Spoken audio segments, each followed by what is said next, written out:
लाडक्या बहिणींनो, खुशखबर आली बघा. तुम्ही सर्वजण आता मे महिन्याच्या हप्त्याची वाट बघत होते ना. खुशखबर, मे महिन्याचा हप्ता वाटप संदर्भात अपडेट. हे बघा, इथे काय म्हटलेलं आहे, मे महिन्याचा लाडकी बहीण योजनेचा हप्ता जून महिन्याच्या पहिल्या आठवड्यात जमा होऊ शकतो.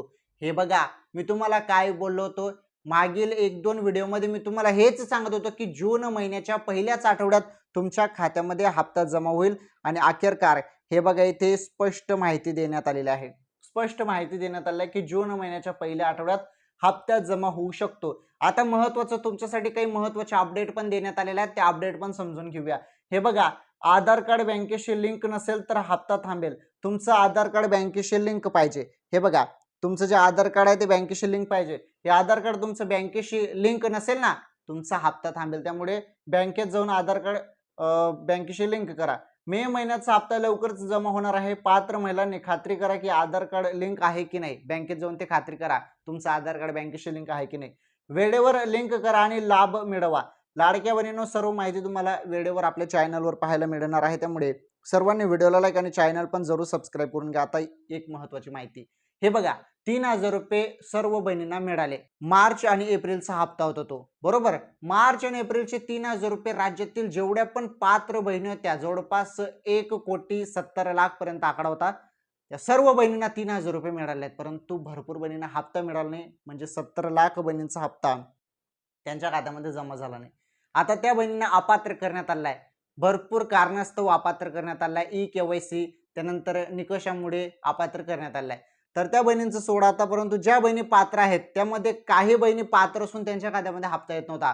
त्यानंतर शासनाने लगेच जी-आर काढला, 730 कोटी रुपये मंजूर केले आणि त्यानुसार ज्या ज्या बहिणींच्या खात्यामध्ये हप्ता आला नव्हता त्यांच्या खात्यामध्ये पण हप्ता टाकले. म्हणजे आता ऑलमोस्ट जो हप्ता होता 3,000 रुपयेचा तो संपलेला आहे. म्हणजे सर्व बहिणींच्या खात्यामध्ये तो जमा झालेला आहे. आता पुढील हप्ता संदर्भात अपडेट येत आहे, म्हणजे मे महिन्याचा हप्ता संदर्भात. आता मे आणि जूनचे 3,000 रुपये मिळणार का, हा सर्वात महत्त्वाचा प्रश्न.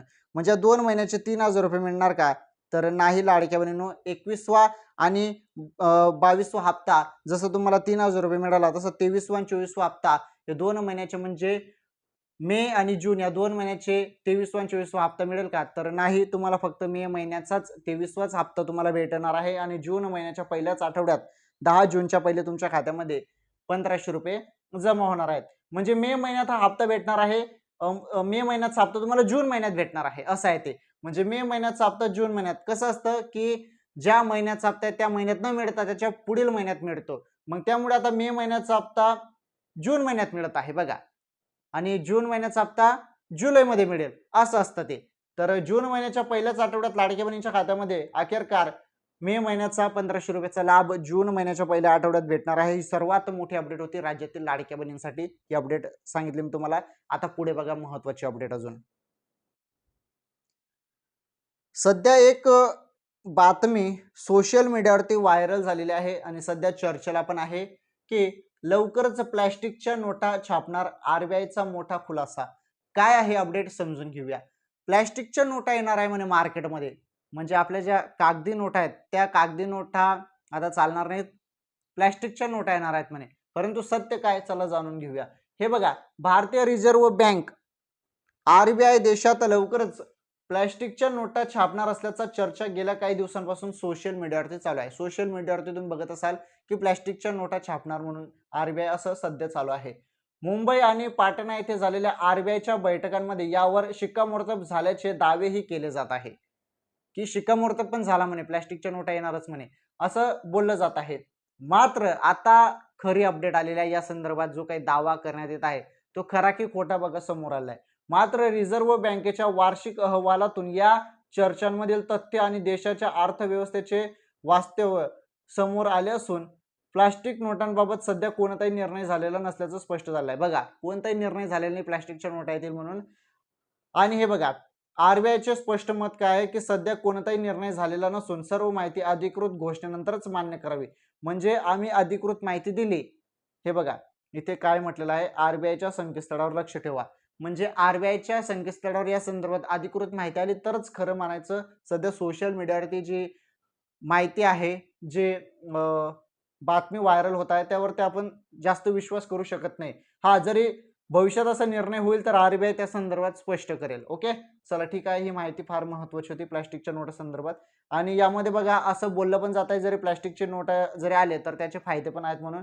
जास्त टिकाऊ आणि स्वच्छ राहतात, पाण्यामुळे खराब होत नाहीत, त्यानंतर सुरक्षेच्या दृष्टीने अधिक मजबूत असतात आणि पर्यावरणपूरक आणि पुनर्वापर योग्य असतात प्लास्टिकच्या नोटा, असं बोललं जात आहे. चला ठीक आहे. जेव्हा मार्केटमध्ये येतील तेव्हा आरबीआय स्पष्ट करेलच आणि तसा काही निर्णय किंवा डिसिजन होईल तेव्हा समजेलच. परंतु या संदर्भात आरबीआयने स्पष्ट म्हटलेलं आहे की या संदर्भात कुठलाही निर्णय झालेला नसून सर्व माहिती अधिकृत घोषणेनंतर तुम्हाला कळेल. ठीक आहे. आता पुढे महत्त्वाची माहिती. मुसळधार पावसासंदर्भात इशारा देण्यात आलेला आहे महाराष्ट्रात. महाराष्ट्रात पावसाचा इशारा फायनली देण्यात आलेला आहे. पाऊस कधी पडणार, काय पडणार त्याबद्दल माहिती बघा. गेल्या काही दिवसांपासून राज्यात हलक्या पावसाच्या सरी कोसळत आहेत. काही ठिकाणी हलका पाऊस पण सुरू आहे. अनेक ठिकाणी ढगाळ वातावरण निर्माण झाल्याने नागरिकांना उन्हापासून काहीसा दिलासा मिळत आहे. भारतीय हवामान विभागाने विदर्भासह राज्यातील काही भागात पुढील 3-4 दिवसात हवामानात बदल होण्याची शक्यता व्यक्त केली आहे. काही ठिकाणी हलका ते मध्यम पाऊस तर काही भागात मुसळधार पावसाचा अंदाज वर्तवण्यात आला आहे. हे बघा, हवामान विभागाच्या अंदाजानुसार पुढील 4 दिवसात मध्य प्रदेश, विदर्भ, छत्तीसगड, ओडिशा, उत्तर अंतर्गत कर्नाटक या भागांसह इतर अनेक राज्यांमध्ये मेघगर्जनेसह पाऊस पडण्याची शक्यता आहे. तर बघा, आता इथे पावसाचा इशारा देण्यात आला आहे, त्याबद्दल अजून माहिती आहे. हे बघा, इथे तुम्हाला पाहायला मिळत असेल. हे बघा, इथे तुम्हाला संपूर्ण माहिती दिलेली आहे. पश्चिम महाराष्ट्र, मराठवाडा, विदर्भ, कोकण या ठिकाणी पावसाचा अंदाज आहे. पुढील 3-4 दिवस हवामानात बदल होणार आहे इथे, त्याबद्दल ही माहिती देण्यात आलेली आहे. हे बघा, महाराष्ट्रात मुसळधार पावसाचा इशारा फायनली देण्यात आलेला आहे. वादळी वारे वगैरे हे बघा, विदर्भासह राज्यातील अनेक जिल्ह्यांना मुसळधार पावसाचा इशारा देण्यात आलेला आहे हवामान विभागाकडून. आणि काय बोललं आहे की काही ठिकाणी हलका ते मध्यम पाऊस पडेल तर काही ठिकाणी मोठा पाऊस होण्याची शक्यता वर्तवण्यात आली आहे. मेघगर्जना होणार आहे, विजांचा कडकडाट होणार आहे, जोरदार वाऱ्याची शक्यता आहे. वारा पण भरपूर येणार आहे जोरदार. पुढील 3-4 दिवसात हे बघा, पुढील 3-4 दिवसात हे संपूर्ण घडणार आहे. नागरिकांनी सतर्क राहण्याचे आवाहन देखील करण्यात आले आहे. शेतकरी, प्रवासी आणि नागरिकांनी हवामानाचा अंदाज लक्षात घेऊन काळजी घ्या. पुढील 3-4 दिवस सावध राहा, सुरक्षित राहा. ओके, तर पावसासंदर्भात सर्वात महत्त्वाची बातमी होती. हलका पाऊस, मध्यम पाऊस, जोरदार पाऊस, मुसळधार पाऊस संदर्भात इथे तक्ता देण्यात आलेला आहे आणि या संदर्भात सर्व गोष्टी स्पष्ट करण्यात आल्या आहेत. चला ठीक आहे. पावसासंदर्भात पण याच व्हिडिओमध्ये मी तुम्हाला माहिती देऊन टाकली. तर या व्हिडिओमध्ये अत्यंत महत्त्वाच्या टॉप ज्या बातम्या होत्या त्या संपूर्ण टॉप बातम्या मी तुम्हाला सांगितलेल्या. लाडकी बहीण योजनेसंदर्भात असो किंवा आरबीआयचं जे काही नोट प्लास्टिकची संदर्भात अपडेट असो किंवा मुसळधार पावसासंदर्भात अपडेट असो, संपूर्ण अपडेट सांगितले आहेत. चला, व्हिडिओ लाईक करा, शेअर करा, चॅनल सबस्क्राईब करा अशाच नवनवीन अपडेटसाठी. धन्यवाद. भेटू लवकरच पुढील व्हिडिओमध्ये. माझी एकच विनंती आहे, या व्हिडिओला लाईक करा, चॅनल सबस्क्राईब करा. लाडकी बहीण योजनेच्या हप्त्याबद्दल काही अपडेट असेल तर लगेच तुम्हाला अजून पुढील व्हिडिओमध्ये सांगतो. जे माहिती माझ्याकडे येत आहे ती माहिती संपूर्ण तुमच्यापर्यंत मी पोहोचवण्याचं काम करत आहे.